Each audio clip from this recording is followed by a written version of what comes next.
मैं हमेशा इस बात को अपील करता रहा हूं, खासकर झारखंड के नौजवानों के बीच में, कि नई पीढ़ी को आगे आना पड़ेगा, राजनीति से संबंध बनाना पड़ेगा और राजनीति का बेहतर नेतृत्व करना पड़ेगा। राज्य सरकार अपने पीछे कृत जो काम, जो बजटीय जो व्यवस्था थी और जिस बजट के ऊपर जो ये एक उंगली उठाना और आईना दिखाना दोनों होता है कि आप इससे किसी कोई अगर एक दल के मैं दल के हैसियत से मैं अगर आपको ये कहता हूं कि आपने इस फंड का दुरुपयोग किया है, तो ये हो सकता है कि दलीय आधार पर ये बातें कही जा रही है, लेकिन तथ्य के साथ ये जो आता है, तथ्य के आधार पर वो बातें करते हैं। उनको कोई राजनीति से मतलब नहीं, लेकिन वो आपका डाटा पेश करते हैं। राजनीति में पदों की गरिमाएं घटी है, ये तो आप जान रहे हैं, और इसको घटाने वाला कोई और नहीं होता है, हम ही होते हैं। समय के साथ जैसे जैसे इसके वैल्यूज को कम करते जाएंगे, राजनीति में आपके वैल्यूज कम होते जाएंगे। प्रारंभ काल में सरकार के एक चिट्ठी भी आमजन का आता था तो उस चिट्ठी का जवाब जाता था। आज के दिन में कोई पदाधिकारी से लेकर सरकार के लोग फोन उठाना भी दायित्व नहीं समझते हैं। आज पार्टी मुख्यालय में मैं पार्टी के एक मिलन समारोह में आज मैं अपने बीच डॉक्टर रोहित कुमार माथुर जी का, मैं विभोर जी का, राकेश जी का, कृष्णा जी का, पवन जी का, बुलंद जी का और मनोज जी का, जो आज यहाँ पर शख्स बैठे हुए हैं, ये अपने अपने प्रोफेशनल में इन्होंने खासकर पीएचडी करके बीएचयू से यहाँ पर आए। साथ में हमारे साथी विभव जी ने भी एग्रीकल्चर बिजनेस मैनेजमेंट में काम किया है, वो पढ़ाई की है उन्होंने।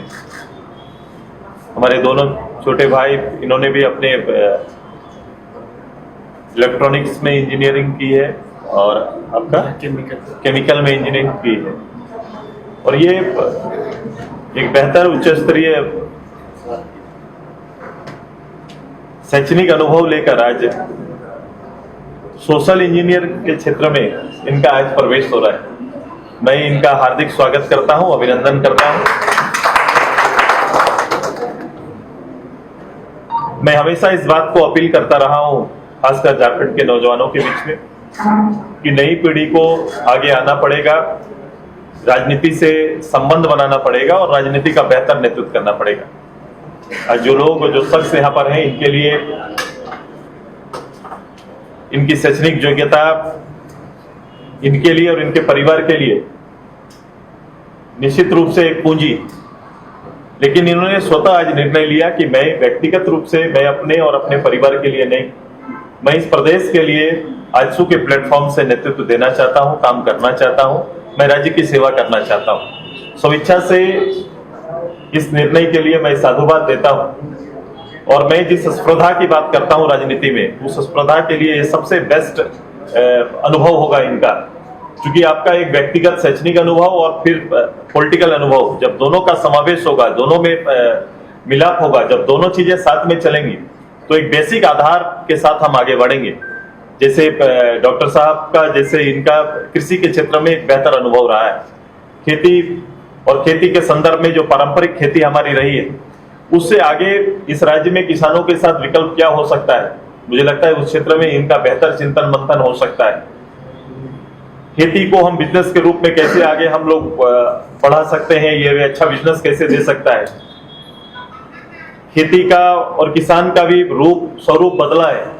हम पहले कहते थे कि धोती कुर्ता में हमारे किसान नजर आते हैं, उनका एक वेशभूषा, स्थायित्व वेशभूषा था, लेकिन आज के दिन में अब जींस पहनने वाले भी खेत में काम करके एक बेहतर किसान खुद को साबित कर रहे हैं और एक बेहतर इनकम अपने अपने परिवार के लिए तैयार कर रहे हैं। तो ये एक समय के साथ जो वातावरण बना है और समय के साथ जो चीजें बदल रही है राजनीति में, ऐसे इस माहौल का मुझे बहुत इंतजार था। मैं स्वागत करता हूं कि आए और खुल के सामाजिक रूप से लोगों के साथ जुड़े। सार्वजनिक जीवन को थोड़ा समझना पड़ता है, सार्वजनिक जीवन बहुत आसान नहीं है, उसको समझना पड़ता है। और अगर इन्होंने दिल से इच्छा रखी है कि आजसू के बैनर में हम सब के लीडरशिप में ये काम आगे बढ़ाने का काम करेंगे, तो आजसू हमेशा लीडर तैयार करती है, प्लेटफॉर्म देती है।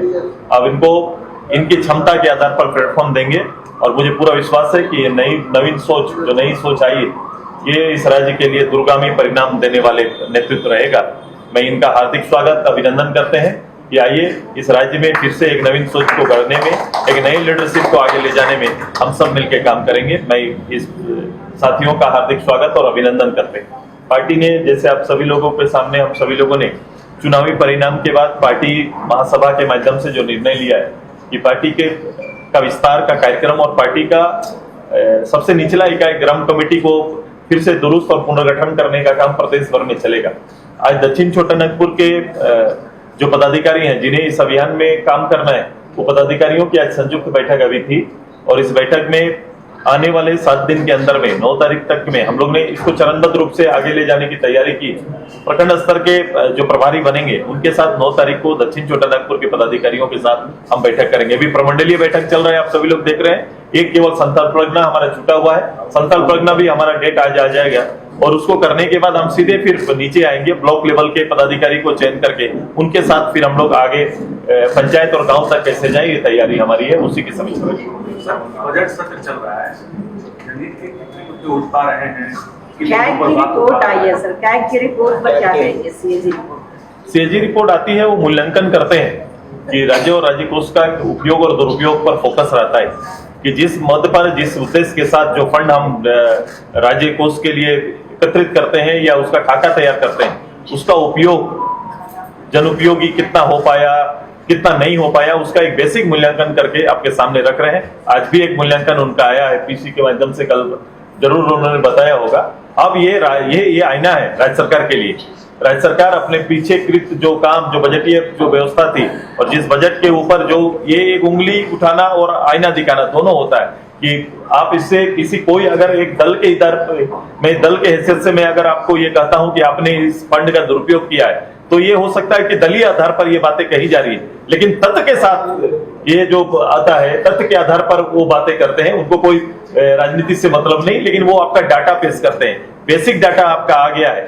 हम सरकार की बातों को हम लोग महामहिम के माध्यम से किताब में जो तैयार करते हैं वो वहां पर हाउस में आता है और उसको पढ़ा जाता है, सरकार के संकल्पों को पढ़ा जाता है। लेकिन सरकार के संकल्प में सरकार कहां खड़ी है, ये रिपोर्ट आपको बताता है।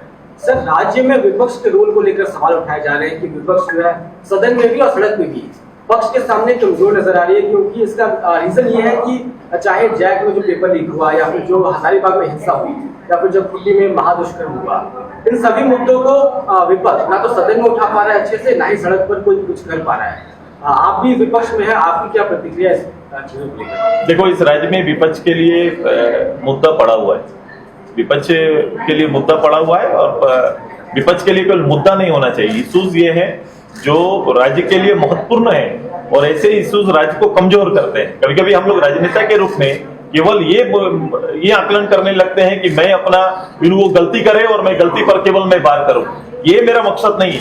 लेकिन जो सत्ताधारी हैं, जो सत्ता चला रहे हैं, उनकी जवाबदेही कितने दूर की है, ये बहुत मायने रखता है। राज्य की एक छोटी घटना, आपराधिक घटना कुछ भी घटता है, उसमें उनका वेदना है कि नहीं, ये बहुत मायने रखता है कि सरकार में और सरकार चलाने वाले में राज्य के आम लोगों के लिए वेदना बनी रहनी चाहिए। और जो घाटा होता है, जो नुकसान होता है, जो नौजवानों का नुकसान होता है, उनके समय का नुकसान होता है, उनकी तैयारी का नुकसान होता है, उस पर भी फोकस करना चाहिए। लेकिन सर जेएमएम ये मानने को तैयार नहीं है कि कैग रिपोर्ट जो है वो ईडी और सीबीआई की तरह है, यानी कि ये संवैधानिक एजेंसियां जो हैं वो उनके लिए कार्य करती हैं, केंद्र के लिए कार्य करती हैं, यानी कि इस रिपोर्ट को वो सही नहीं मानते। सभी चीज को बांट के नहीं देखा जा सकता है। आप कल अदालत को भी बोल सकते हैं कि अदालत ने आपको अगर कोई नुकसान कर दिया तो वो केंद्र के हो गए और हम हो गए चूंकि स्टेट के हैं, आपको मैं इसीलिए मेरे ऊपर कुछ भी हो रहा है, इसलिए मेरे ऊपर आरोप मढ़े जा रहे हैं। ये मुझे लगता है ये देखने का तरीका, बात बोल के आप निकल सकते हैं अपनी बात दल के रूप में। आजकल कोई तो नाप तोल नहीं है, आप कोई बात बोल के निकल जाइए, अखबार में वो चीजें सुर्खियां बन सकती है। लेकिन वास्तविक राजनीतिक चरित्र होता है, एक जो होता है ना पॉलिटिकल कैरेक्टर, वो कहीं ना कहीं कमजोर पड़ता है इस चीजों से। अरे इसके आपके पॉलिटिकल चरित्र का कमजोर होना मतलब आप कमजोर नहीं हो रहे, आप बेसिक चीजों को कमजोर कर देते हैं जिस भरोसे से ये पूरी राज्य की व्यवस्था टिकी हुई है। सर, मुद्दा उठाया अच्छा पहले से ही उठता रहा है और लगातार ये जो बीजेपी के जितने विधायक है विपक्ष के विधायक वो उनका आरोप है कि जो थाना हो चाहे वो अंचल हो या फिर कहीं अधिकारी बात नहीं मानते हैं और नीचे से ऊपर तक जो है करप्शन और कहा जा रहा है कि इस पर एक विधायक जो है उन्होंने ये भी कह दिया कि नक्सल के समय जो है वो लोग घूस लेने की हिम्मत नहीं रखते थे। अब ये स्थिति क्यों है, आज से उसको किस तरीके से? देखो राजनीति में पदों की गरिमाएं घटी है ये तो आप जान रहे हैं और इसको घटाने वाला कोई और नहीं होता है, हम ही होते हैं। समय के साथ जैसे जैसे इसके वैल्यूज को कम करते जाएंगे, राजनीति में आपके वैल्यूज कम होते जाएंगे। पद है, विधायक एक साधारण पद तो है नहीं, एक बड़ी जनसंख्या से एक बड़ी आबादी का विश्वास जीत के लोग आते हैं। पार्लियामेंट मेंबर भी उसी रूप से जाते हैं, सरकारी भी एक बड़ी जीत के साथ जाती है। लेकिन कभी कभी सरकार और बैठे लोग, कभी कभी जैसे आप अभी प्रतिनिधि हैं तो आप मुखिया जैसे पदों में बैठे लोगों की शक्तियों की अवहेलना करेंगे। आप हमेशा एक दूसरे की, ये शक्ति का ये विकेंद्रीकरण सही ना होने से हर कोई शक्ति के ऊपर बैठे रहना चाहता है, तो विकेंद्रीकरण नहीं होता है। विकेंद्रीकरण आपके काम को सुचारू बनाने में महत्वपूर्ण होता है। एक्ट करना, किसी विषय को सामने लाना, जैसे आपने कहा कि विधायक ने किसी इश्यूज को रखा या विधायक के इश्यूज को शायद सरकारी पदाधिकारी सुन नहीं रहे, तो ये होता है सरकार के ऊपर। सरकार कितना दायित्ववान बना रही है जनप्रतिनिधियों के प्रति, सरकार को और सरकार के मुलाजिमों को, ये बहुत मायने रखता है। ये पूरा इसकी जिम्मेदारी सरकार का है कि सरकार का वो कोई विधायक या एमपी केवल मात्र नहीं है, वो सरकार के जनता के प्रतिनिधि है। एक मुखिया जनता के प्रतिनिधि है, एक प्रमुख जनता के प्रतिनिधि है, एक जिला परिषद जनता के प्रतिनिधि है।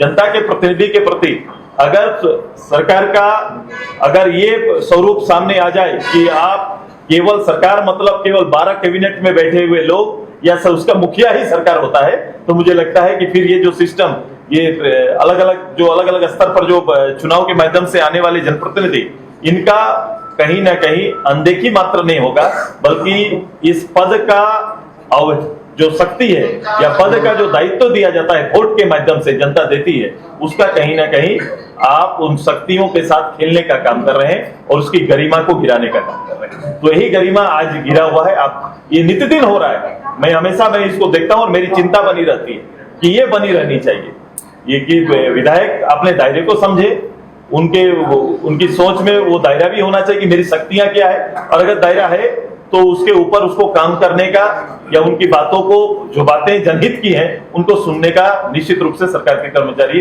या पदाधिकारियों को ध्यान देना चाहिए। सर, बालू की समस्या सदन में लगातार कहा जा रहा है, वाकई लग रहा है कि समस्या है, सरकार तो इसे उस तरीके से ले नहीं रही है गंभीरता से। भाई सरकार तो आपको दिखा रही है, 5 साल तक कोई टेंडर नहीं हुआ, 5 साल तक कोई टेंडर नहीं हुआ। कोई अगर लाके बता भी रहे हैं तो उसे सीधे खारिज कर देना, शायद इसकी फितरत है। उनको लग रहा है कि सरकार में है, जो मैं खारिज कर दिया यही सब ठीक है। नियम कानून कोई मायने नहीं रखता है। कई विधायकों की शिकायत रही है कि सब जवाब जो है वो सही नहीं आ रहा है, जवाब से संतुष्ट नहीं है। देखो मैं बाहर हूं, लेकिन मैं इस चीज को फील किया हूं। पहले क्वेश्चन आने का कि कौन क्वेश्चन आना चाहिए विधानसभा में, और विधानसभा के बाद मैं अभी 2-4 दिन पहले मैं कह रहा था कि पहले सरकार में हम लोग रहे, प्रारंभ काल में सरकार के एक चिट्ठी भी आमजन का आता था तो उस चिट्ठी का जवाब जाता था। आज के दिन में कोई पदाधिकारी से लेकर सरकार के लोग फोन उठाना भी दायित्व नहीं समझते हैं। वहां पर उठने वाला प्रश्नों का आप देख लो, उनके रिपोर्ट्स को आप देख लो, कितना कारगर हो पाता है, इश्यूज कहां खत्म हो पा रहा है कि नहीं हो पा रहा है। आप 2-3 विधानसभा के 2-3 सत्र का आप निकाल लीजिए, एक ही क्वेश्चन रिपीट होता है, एक ही क्वेश्चन रिपीट होते जाता है, एक क्वेश्चन 10 बार आ जाता है। और विधायक की मजबूरी होती है कि केवल चूंकि जनता के लिए, जनता ये देखे कि हम इस विषय को उठाएं कि नहीं उठाएं, इसके लिए केवल क्वेश्चन करके छोड़ देते हैं। तो ये कहीं ना कहीं मुश्किल होता है, और जवाबदेह जो पार्ट है, जो सरकार है, उस पर कोई अमल नहीं करती। विधायक जी भी इसमें खुश हो जाते हैं कि हमने उठाया, अब देख लो अखबार में आया, हमने इसका बात कहा था, और सरकार भी हो जाती है मैंने तो इसका जवाब दिया। मैं ऐसे कई उदाहरण है जो मैं कभी हम लोग इस पे चर्चा करेंगे। अभी हाउस लंबा चलेगा, हम बजट का इंतजार कर रहे हैं। हम बजट में देखना चाहते हैं कि बजट में ये गठबंधन हमारा जो इधर सरकार सत्तासीन है, झारखंड मुक्ति मोर्चा, कांग्रेस और राजद के, वो सारे वायदों को मैं बजट में देखना चाहता हूं। अगर वो उनका दुर्गामी कोई जनता के किए गए वायदों के साथ बजट का अगर तालमेल कहीं पर है तो उसकी चर्चा हम लोग करेंगे, और नहीं है तो उसकी भी चर्चा करेंगे। सर एक आखिरी सवाल है, सदन चल रहा है, एक मजबूत विपक्ष का होना कुछ नहीं कर सकते, नेता प्रतिपक्ष का चयन नहीं हो पाया है, क्या लग रहा है कि मुद्दे उठ पा रहे हैं उस तरीके से जो जैसे उठने चाहिए? होना चाहिए, क्योंकि हाउस में उसका रोल बहुत बड़ा है, विपक्ष नेता का बहुत बड़ा रोल है, और ये कई समय से इतना गैप रखा नहीं जाना चाहिए। सर, स्थानीय आधारित नियोजन नीति का मुद्दा आजसू के लिए अहम रहा है, आगामी दिनों में उसे उठाने का कार्य करेंगे सड़क से लेकर के। मैं वही कह रहा हूँ, केवल उठाने का काम नहीं है, हम लोग ने इसीलिए कहा है कि पूरे राज्य में ये अगर विषय है तो हाउस में केवल 2, 4, 5 प्रतिनिधि लगातार, मेरे जो प्रतिनिधि रहे हैं, हम लोग लगातार इस इश्यूज को प्राथमिकता दी है। कई लोग इस इश्यूज के साथ विधायक भी बन गए, लेकिन ये प्राथमिकताएं आखिर गौण हो जाती है, ये प्राथमिकताएं अब ठंडे बस्ते में चली जाती है। लेकिन हमारे लिए इस राज्य का मूल आधार है, परिचय का मूल आधार है, और इस लड़ाई को हम लोग आगे बढ़ा करेंगे।